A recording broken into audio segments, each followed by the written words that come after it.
Okay, here we are. This is lesson 7 of drawing a McLaren P1. And as you can probably see, if you saw yesterday's episode, you'll see that the right side of the car, your left side as you're looking at it, has been worked on quite a bit. It's been darkened from where it was, and that brings it more in accordance with what the photograph is. So that gives me a little bit more to play with in terms of color value, because I'm going to go a little darker and a little lighter in some places. Like I have said many times before, that's what really sells the picture. That's what sells it as being round and being a good representation of a three-dimensional object, that it has a good variation in colors, that it has highlights if it's taken in sunlight, which for this kind of drawing, you almost have to have it in sunlight because you have to have some light highlights. If you don't, then it's going to look very flat and very boring. So the only way I can do that is to create the illusion that it's rounded or curved or whatever. Without that, nobody will ever believe that it really is a three-dimensional object. It'll just look like the two-dimensional drawing that it is.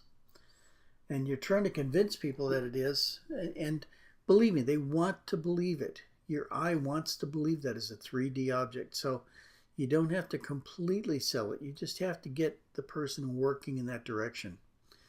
And most people take a look at it and think, wow, that's better than I could do, and which is probably true. So if you're going to do this, if you want to draw like this, it's really easy to do.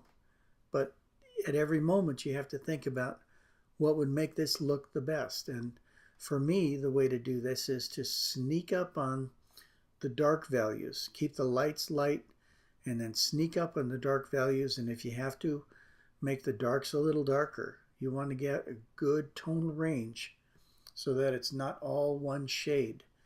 If it were, then there would be no way to convince somebody that it's more than a two-dimensional drawing.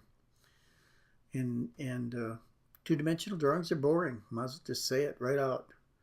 So if you do something like that, then be prepared for people not to think it's too cool. But if you draw something that a person can be led to believe is round, they're going to really go for it. And that's what we're trying to do here. Trying to make it look like a car, not just a drawing on a piece of paper. And so far it's coming along great. There will be some more shading and highlights that will be put in this, and before it actually goes out as the final lesson, there's going to be some darkening on it too.